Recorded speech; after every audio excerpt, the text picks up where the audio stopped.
Thanks to everybody for joining us this morning, this afternoon, or this evening, wherever you are in the world. And welcome back to our final Send Searchlights for 2024. A couple of usual reminders in terms of the housekeeping before we get started. We'd ask that you'd stay on mute, but do engage with us in chat if you've got any questions to clarify the topic.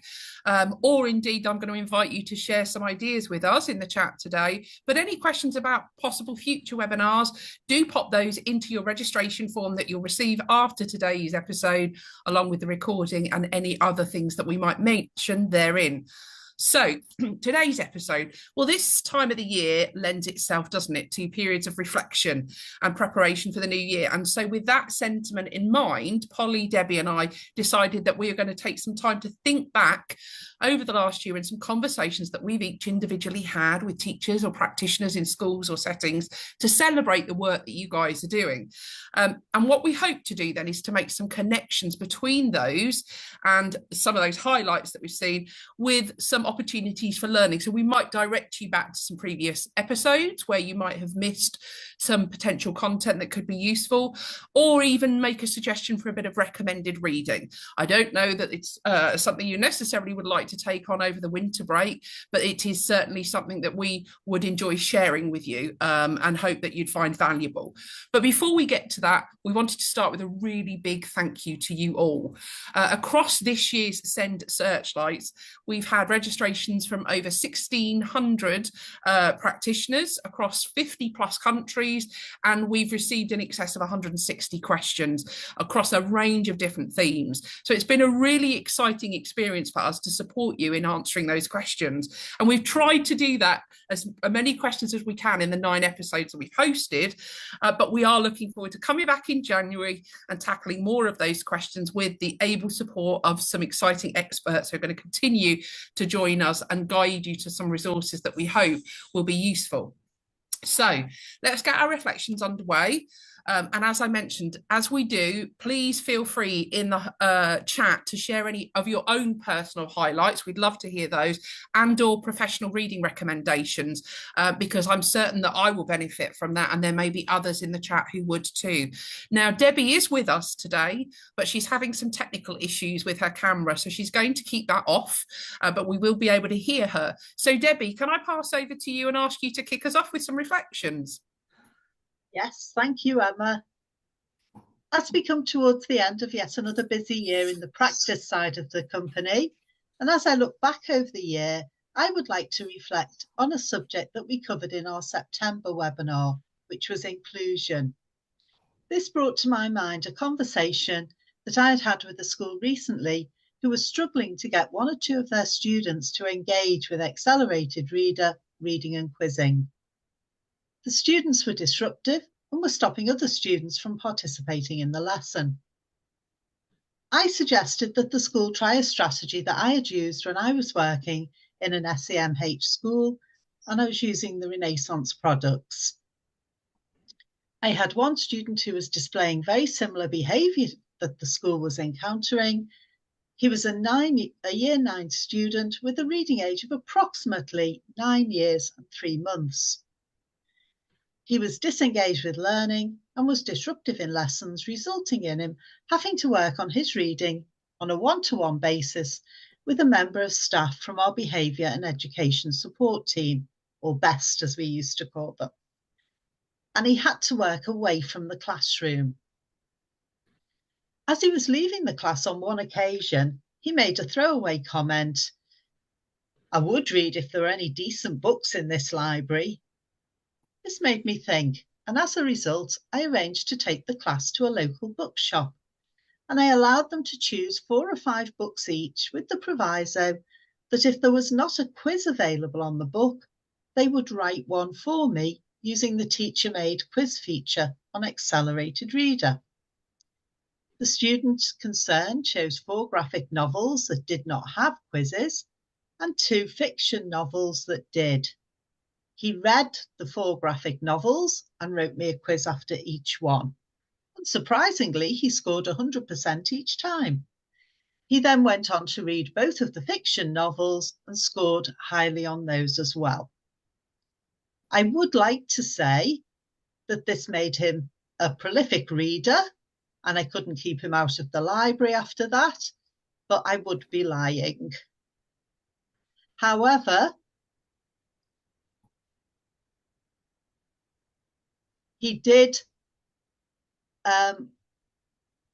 rejoin his class, and he was then included back into the classroom environment, and he left our school from post 16 with a reading age of 13 years and 6 months. My story also links back to an earlier Searchlights session with Becky, where she touched upon adaptations for all learners. I was hoping that by taking the whole class into the bookshop, this would enable the young learner to share the same experience as his peers, and that by meeting the needs of one, I would be supporting the needs of all. If you would like to delve further into inclusion, I can recommend these books: Special Education Needs, A Guide for Inclusive Practice, Pia, Lindsay, Reed, Gavin, and you can get that from amazon.co.uk. Meeting Special Education Needs in Primary Classrooms, Inclusion and How to Do It, and that's by Briggs and Sue.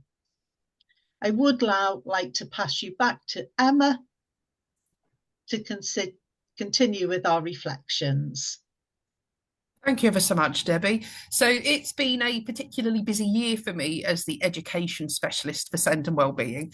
I'm really privileged to be able to speak to colleagues in schools, in multi-academy trusts, in international schools groups about how they're using our resources to support identification and provision for learners who might be experiencing barriers. And that knowledge helps me to shape the evolution of our products to meet the needs of those colleagues who are using them. And that was me at one point, so I really appreciate the feedback that people continue to offer. And in a recent conversation that I had with Stacey Bradwell, who's the head of inclusion at one of the GEMS schools in Dubai, Stacey and I were talking about the kind of variance in data confidence that SENCOs or heads of inclusion might have.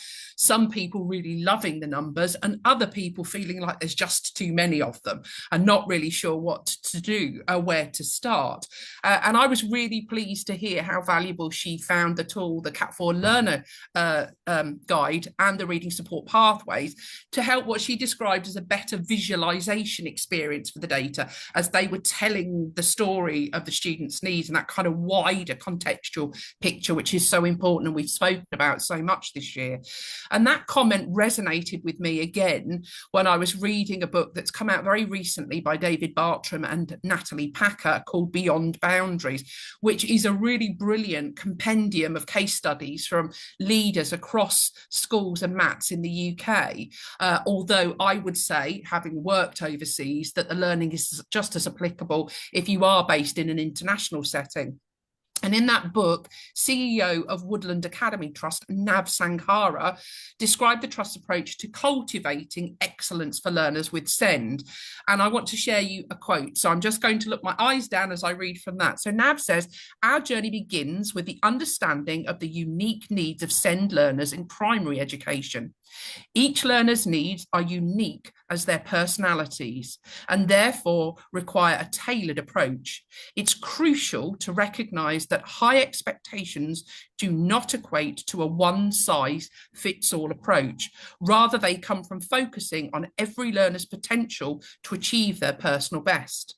So, as we have said many times before, standardized assessment data like that you might get from some of our assessment does play a really valuable role towards understanding an individual's strengths and challenges, but it is a part of a much bigger picture for the learner and should always be considered alongside wider context to avoid the one-size-fits-all approach that Nav referenced. So understanding an accurate picture of need is important. We all know that, and it's important throughout the year, but it's especially important at key points of transition to ensure that a learner can navigate that change seamlessly and that their teachers have a consistency to the support that enables them to thrive in new environments and experiences. So the episode I'd like to take you back to was from April, where we shared some practical ways in which you could begin to prepare for transition. a process that we all know in our role starts well ahead of the changing academic years. So if that's something that you're beginning to think about, then maybe do take a moment to revisit that episode from April for some ideas on how you might use your data to support that planning. And now I'm going to hand to Polly for her reflections. Thanks, Emma. It always interests me with transitions. And I think something that stood out to me when I was a Senko was actually transitions are happening all the time, not just those key points that we always sort of jump to of sort of changes in the year or changes into the next academic year, all those sorts of things. But anyway, it's been a busy year for me too. I'm now well into my second year of being an education advisor since leaving the school setting. And obviously with time comes new experiences and opportunities. So I felt really lucky to be able to continue to develop my learning around SEND. And from a work perspective, gain a better understanding of some of our products, so the screeners and the valuable data they produce. One of my particular highlights for this year was attending the Dimensions of Dyslexia, which is an Evidence and Practice International Conference. So that was hosted by the British Dyslexia Association back in June. The year is whizzing away, I can't believe that was June. But this was something we did reflect on in our October episode, where we not only looked at the sort of the history of dyslexia, but shared some of the highlights from the conference. So bringing that back to my role as an educational advisor, similar to Emma, I feel privileged to meet with a whole variety of schools during just one working week. So these can be small primaries, large secondaries, specialist settings, international schools. And with each of those, they bring their own unique and interesting context. So very recently, I met with a school who had some queries about their dyslexia screener data. So as per every consultation that we prepare for, I was fully prepared to explain what the subtest assessed, how to read the data. However, what transpired was a particularly valuable and insightful conversation. Every conversation I have is amazing, but this one particularly resonated with me. So we looked at two different students' results. The screener had produced similar outcomes, but actually the individual results were very different. One of the students had a particularly interesting profile, and the school asked a very valid set of questions, asking perhaps whether the student had not engaged with the test. And at this point, I asked about that contextual information, again, that Emma mentioned that was really important in putting those pieces together. So what led them to do the screener? What were they seeing in the classroom? What were their concerns? Just to see if this would give us any further clues as to how we would interpret the results. We also considered other assessments, and we looked at those CAT4 results.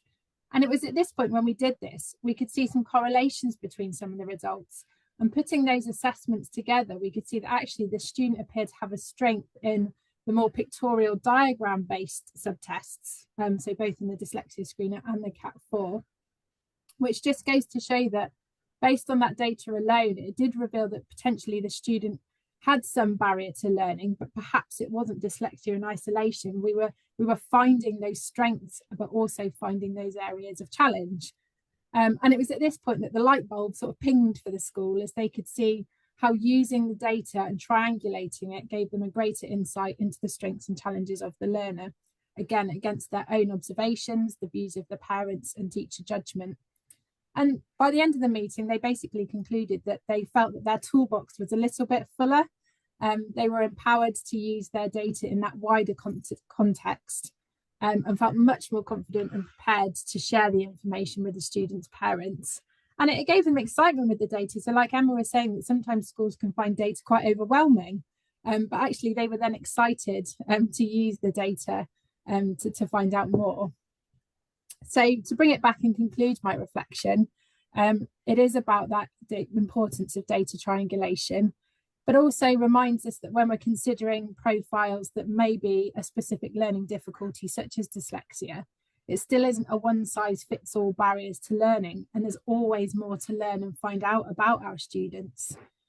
So as we mentioned in our October episode, here in the UK, the definition of dyslexia is undergoing review. And if you did miss that session, like all our other Searchlight episodes, it is available on our website. And during that session, we suggested lots of further reading. I won't read it out now. There were lots of complicated papers and titles, but if that is of interest to you to find out about those readings, do go and have a look at the October episode again. which does bring us on to looking ahead. So next month in January, in the new year, Dr. Helen Ross will be joining us to delve more into that dyslexia discussion. So we really hope you can join us for what is going to be a super insightful session. But for now, I will hand over to Debbie, who is going to wrap up for us today. Thank you, Polly. Thank you all very much for joining us today.